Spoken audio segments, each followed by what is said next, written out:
Welcome to Crafting a Career in the Arts, The Inspirations. Have you ever wondered what inspired some of Edmonton's biggest art events and celebrations?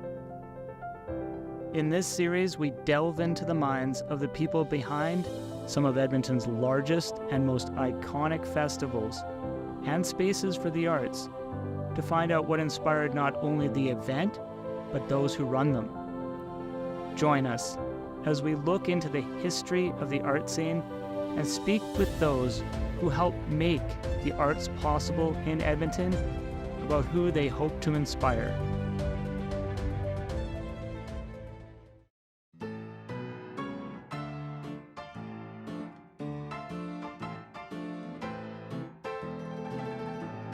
The Capitol Theatre originated in 1918 as the Allen Theatre, succeeding a smaller theatre at the same site.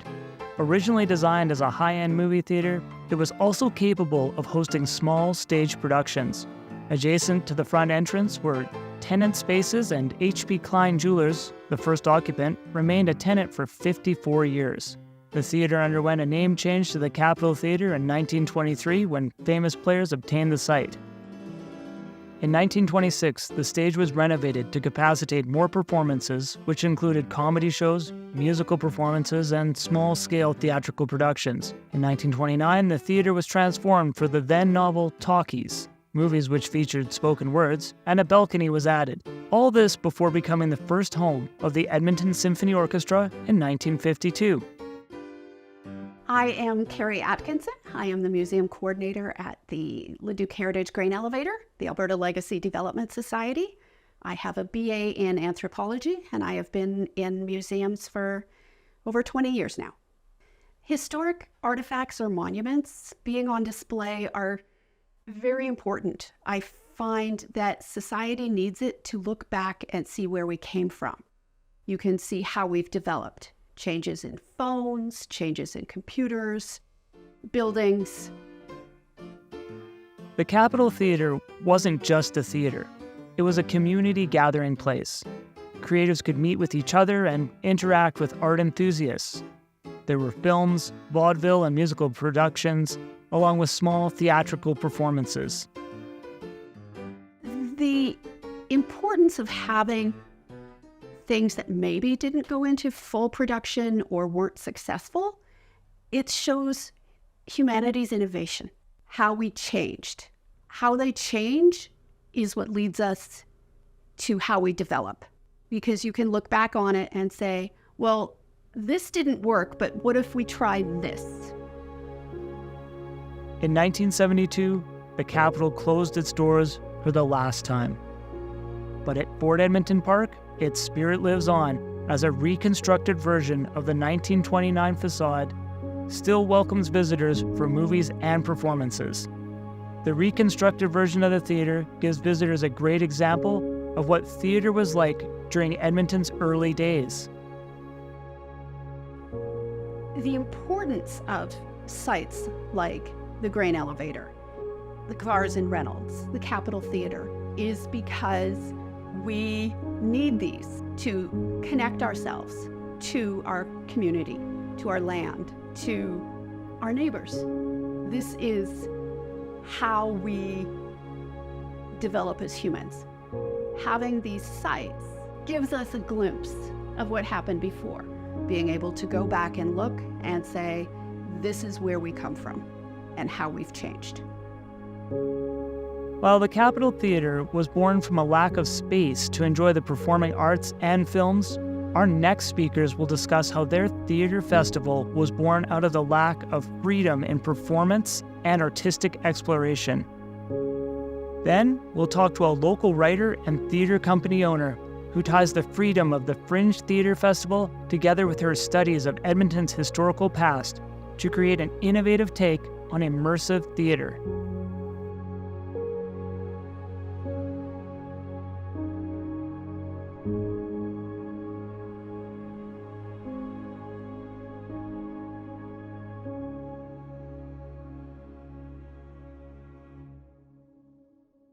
My name is Magan. It is my great joy and honor to serve our community as the Executive Director with Edmonton Fringe Theatre.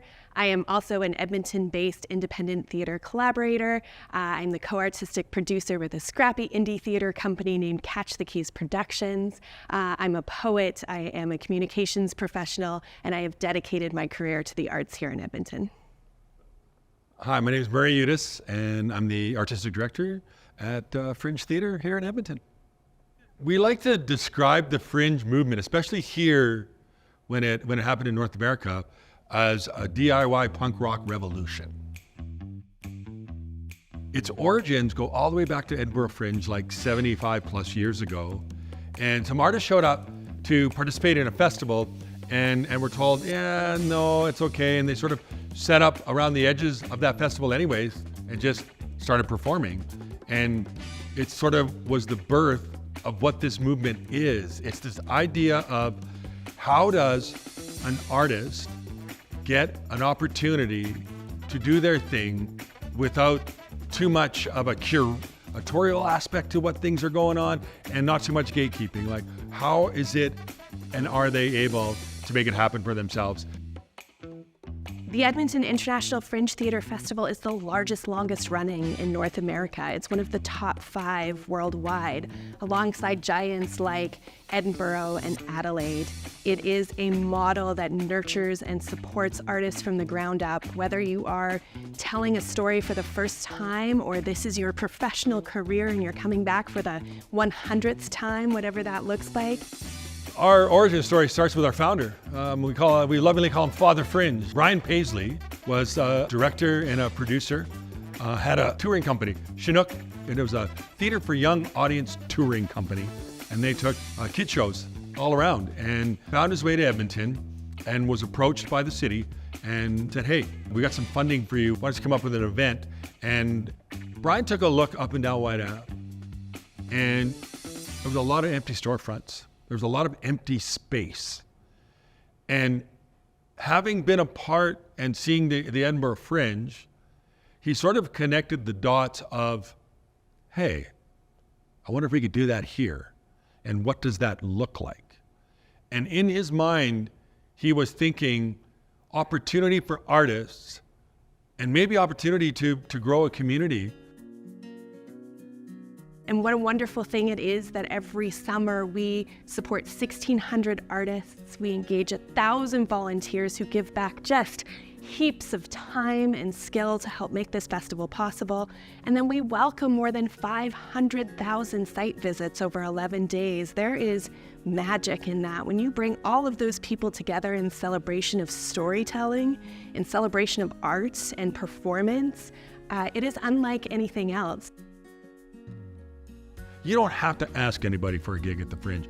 You're the one that has the gig. That created a spirit in this city that is unlike any other, in that there are 2 factors that make this so unique: the instant artist and audience connection, and we have audience all day long during the event. That, coupled with artists being able to explore themselves, they've taken that energy into the year. So that ability to explore and take the creative risks and push stories forward are really being driven by an independent community, which I think has direct relation to what the Fringe means. Honestly, I think it also has a lot to do with this very location. You know, Fringe Theatre Arts Barn stands on Papas Chase Cree lands. This place is known as a pehonan. It is a gathering place, a waiting place, where for time immemorial people would come from down and upstream to gather here in the summertime to exchange in story, in community, in celebration, in feast. It feels a lot like this thing that we do at the festival, and what a beautiful honor it is to carry on in that tradition. So we do not take for granted the fact that this place, this land here is fertile with story, and it's an important part of who we are, as Treaty 6 people, as a city, and I think that is integral to what the future of arts in Edmonton will be too.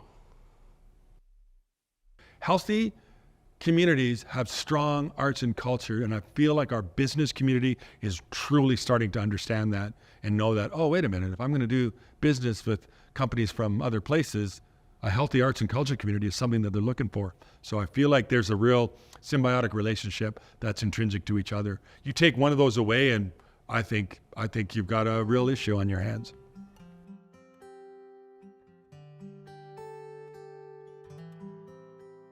Fringe has been part of my story for more than half my life.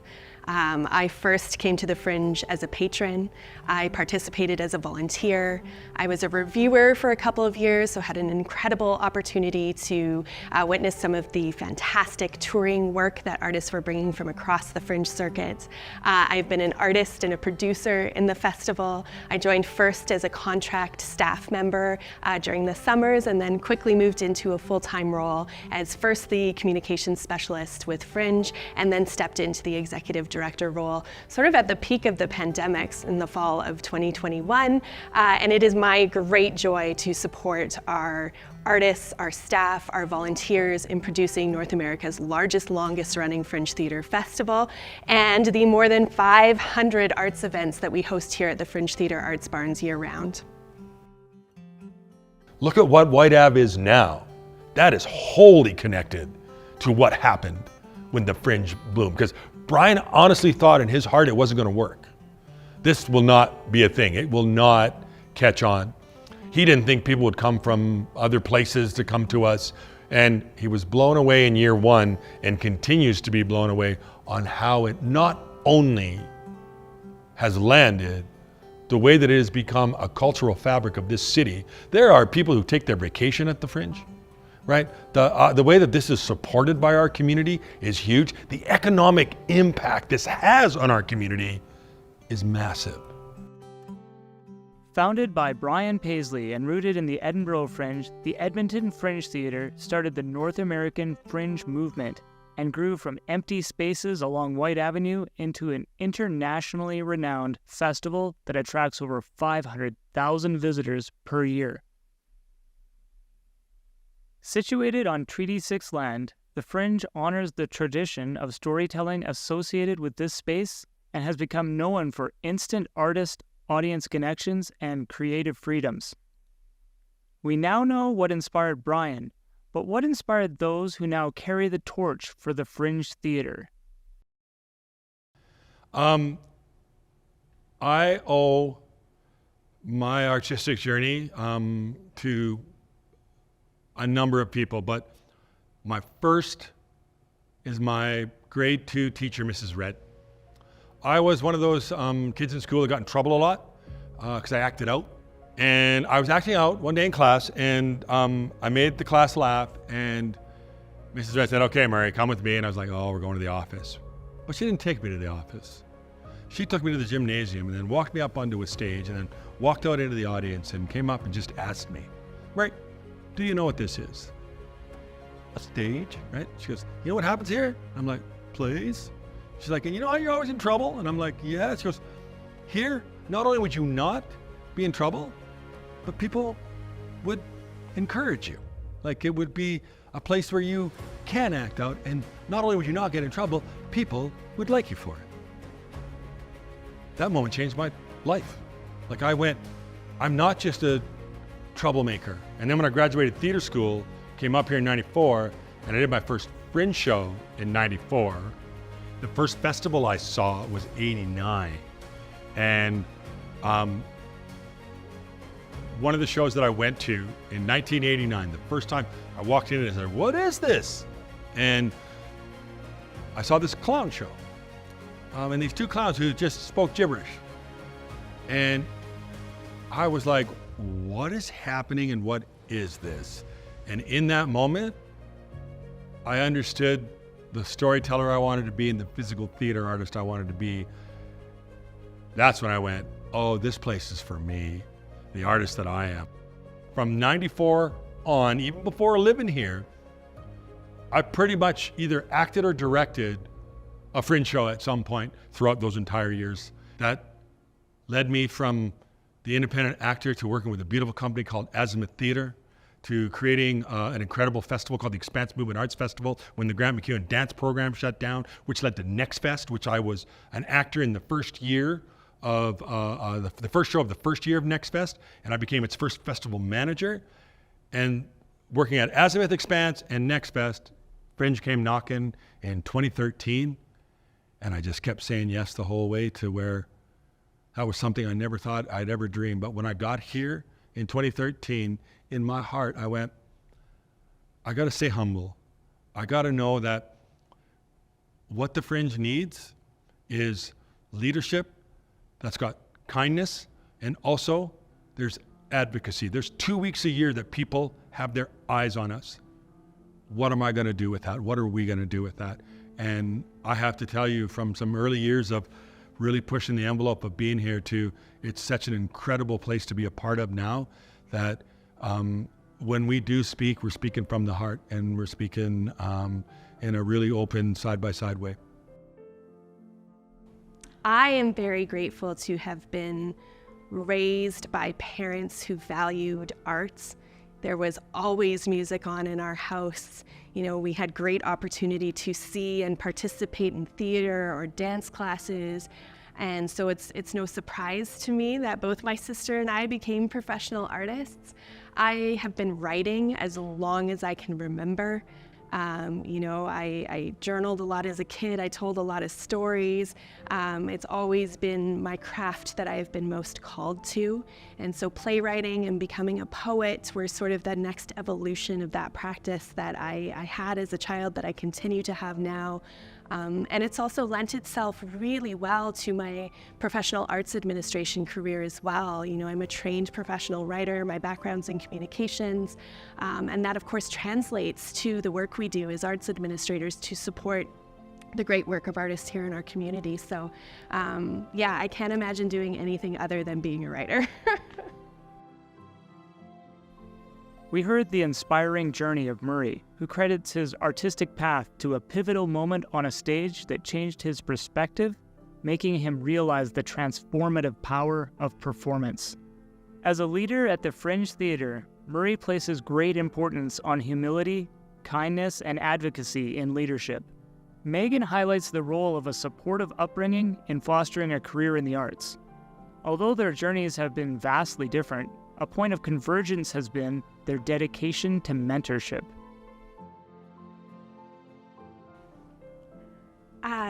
So mentorship is such a huge part of the work that we do here at Fringe, and we are learning every day how to improve access to mentorship in the community. And like I said, that mentorship at all levels is something that we really want to foster and nurture. As a cornerstone organization here in Edmonton, we have so much to offer independent artists. Whether it's our infrastructure, our beautiful theater spaces, or the human resource we have here, there is opportunity for us to uplift artists and support them at all stages of their career. I wouldn't have any of the gifts that I have if it wasn't for mentorship. And the only charge that was given to me upon receiving these gifts was that you need to turn around now and give them away. I believe in lifelong learning. I can learn as much from the 9-year-old as I can from someone that's beyond my years. But it's reciprocal and it's necessary. If you think you know it all, then I think it's time to move on, right? In whatever that capacity or existence is. But if you remain open and curious, like the child, I think that's when mentorship can be the most impactful. I would not be where I am today if it were not for my mentors, opening doors and providing opportunity and giving me constructive feedback and helping me become a better artist and a better administrator. And my only hope is that in this trajectory of this incredible career I've been offered in my service to community through Fringe, that I'm able to open those doors for the next generation of artists and arts administrator, that I'm able to help build a bigger table and pull more chairs to the table so that we can all learn from each other. And so we started a program called the Human Library. It is just getting on its feet. I'm very excited to see where it goes from here. Whereas, an artist, you can come and you can take out, our artistic director and ask him questions about how to direct a new work. or you can sit down. I would be happy to sit down with artists and talk about the grant writing process. How do you get your work funded? How do you write a good, strong narrative? What resources do you need to create independent theater? We have some really incredible technical folks on our team who create absolute magic, who are mentors in their own right, and so willing to support emerging and early career folks who really do want to dedicate their career path to the arts. There's so much opportunity here, and I think we're stronger together. I certainly, I'm so grateful to the mentors who have lifted me up. And the thing that I love about Fringe so much is that it is constantly evolving. This organization is so nimble, and it is driven by the passionate people who work here, who bring their best to this place to help uplift not just the festival, but the work that we do year round, and the way that they support emerging artists and independent artists and help shape great work in the city. It's something that deserves to be celebrated and shouted from rooftops, because those folks are the reason why Edmonton's rich theater scene exists. I kick open the doors, invite everyone in. Let's sit down and have a cup of coffee and talk about art making. I think brilliant things are possible when we do that.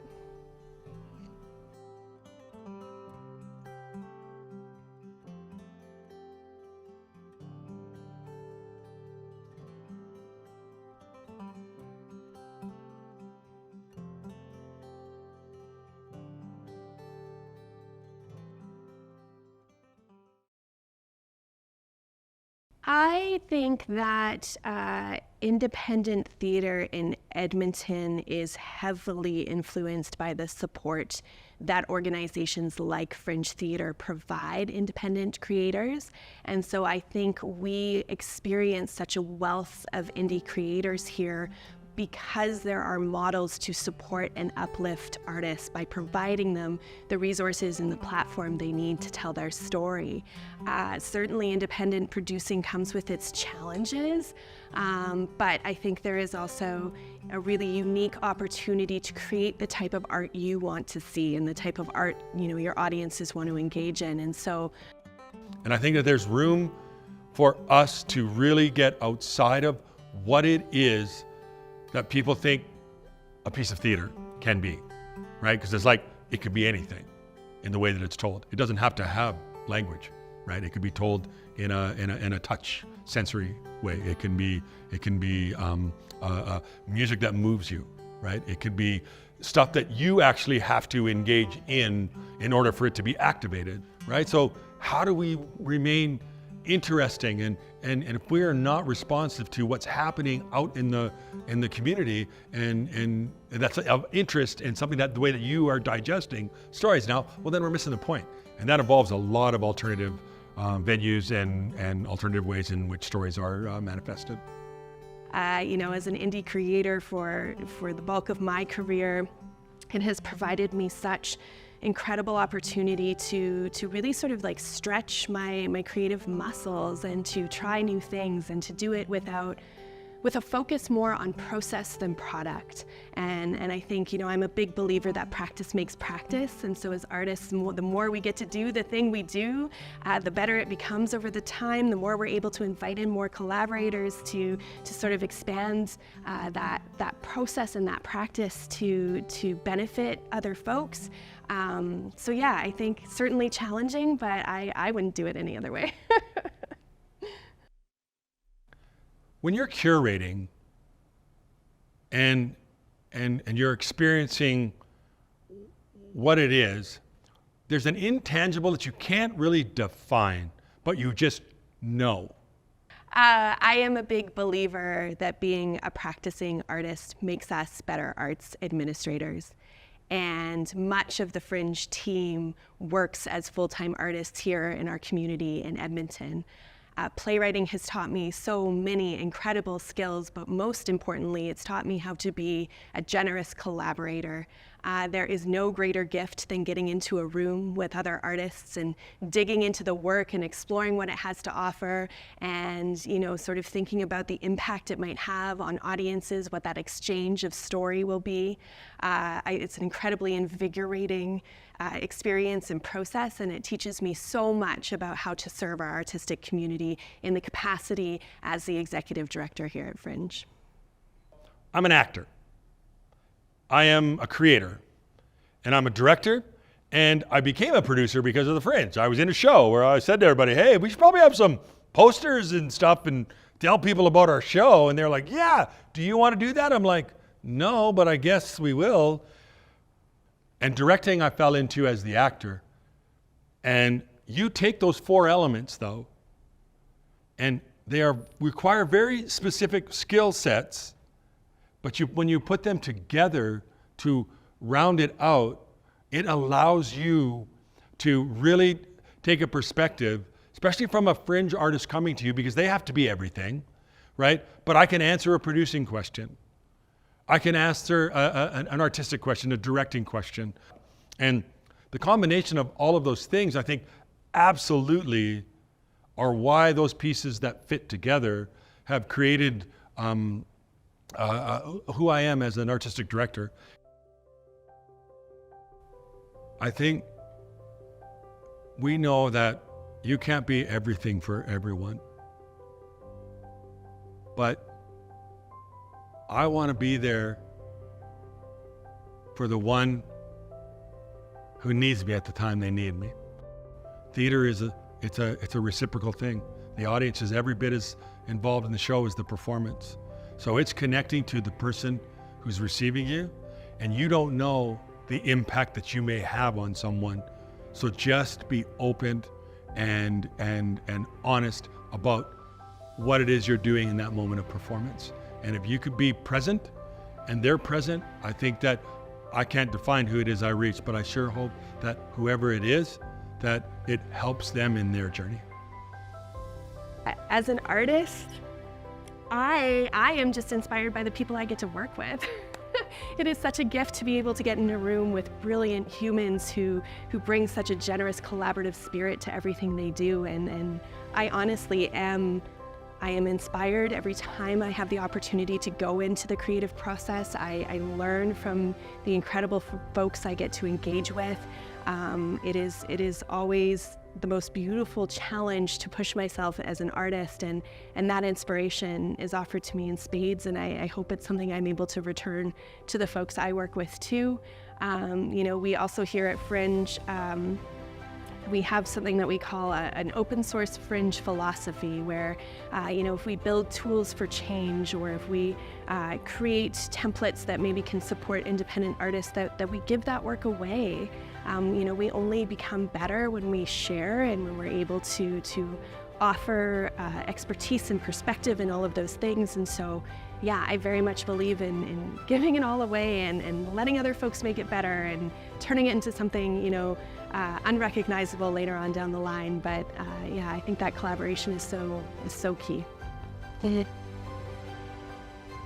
Next, Magan discusses her own theater company, which operates without a permanent office or theater space, and instead takes over historical locations around the city, including the Capitol Theatre, and then marries those historic inspirations with cutting-edge technology that takes theater to a new level by offering theatergoers an immersive experience both in person and online.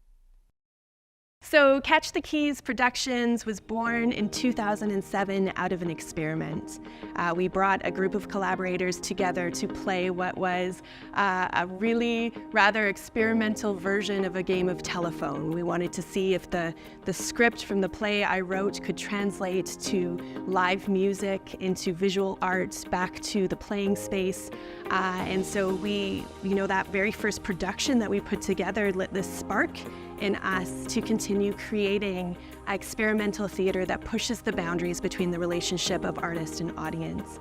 I will say that I genuinely believe I could not have the career I have if it were not for the Edmonton artistic community here in Edmonton. There is such a wealth of support, of mentorship, of resource, of opportunity. I have had the great gift of being raised up through very many festivals in this city. You know, I started started primarily with Next Fest, which is an emerging arts festival that supports artists in their early years of their career. I had great opportunity to work with Expanse, with Skirts of Fire, but Fringe, of course, Fringe is this like beautiful anchor in the local community that really empowers artists to tell stories their way. And I think that you can see the Fringe effect on our local independent theater company. We have such a wealth of artists here who try things and fail forward and create beautiful, challenging work, and they do it together and joyously and from a place of true collaboration. And I'm just so grateful that I had the opportunity as an artist to be raised up through that community. Catch the Keys Productions has a long history of producing Dead Center of Town, which is Edmonton's only live-action thriller inspired by true history. Every year we write a new script, we create a new, unique experience for our audience that's all inspired by local stories, local lore, local ghost stories, you name it, history, and it has provided us such a rich tapestry to pull from in creating these unique opportunities. Of course, when the pandemic hit, we, much like every theater company around the world, had to pause our in-person productions and our in-person activity.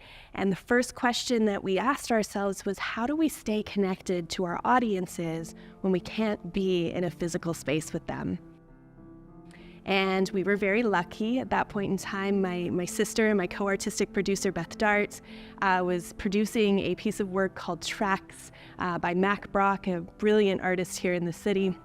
They too had to pivot immediately, and so they worked with a digital artist here in town, Bradley King, to build a bespoke platform that allowed them to produce theater live on the internet in the peak of the pandemic. We played with it a lot during the pandemic, so we created an online version called Curio Shop that allowed us, we called it You Can Haunt Your Own House. So we created a storyline where folks could interact with digital content online, but there were also live elements. So you would get a phone call from an actor, a text message. It was all interactive and sort of created this really responsive storytelling. We're sort of exploring, we don't know what it is yet, but the gamification of theater. So looking at bringing in elements of escape rooms into live action theater, and also then creating a complementary online experience for remote audiences at the same time. So that's the intersection we're exploring right now. I am so interested and inspired by immersive storytelling because it creates unique opportunity to connect with your audience one-on-one, to create those incredibly memorable moments that are so both ephemeral and tangible. It creates quick moments of exchange that you won't get when you're in a fixed seat watching something on stage. There is an exchange of energy that happens in that. It also, forces us to be more present in our storytelling. There is a responsibility and a care we have for our audience in immersive environments that I think really stretches the way that we create and the way we tell a story and think about the responsibility of telling that story. And it just offers such limitless potential in terms of creating that really meaningful audience impact. So that's what excites me most about immersive theater. The Capitol Theatre not only inspired later iterations of traditional theater presentation, but it also inspired a counterculture revolution which railed against traditional theater and created an entirely different way to present and experience theater. By taking the performance into unconventional spaces along with small performance venues, and at the same time removing many of the restrictions artists experienced in a structured theater environment, the Fringe Theatre became a statement for this novel form of theater. Once this new format for presenting and consuming theatrical performance had taken root, yet another innovation grew from this ongoing chain of theatrical reform occurring in Edmonton. Companies like Catch the Keys Productions have taken the next evolutionary step by exploring ways to remove the necessity for a permanent theater and, in some cases, such as the Curiosity Shop, have moved the theater experience into the audience's own homes. What inspires caretakers of these vital historic sites like the Capitol Theatre to preserve these pieces of history? We never know what some genius will look at and go, oh yeah, let's take that. I want to be the one that can preserve the place, right? So that the genius can come and look at and go, right, that'll work.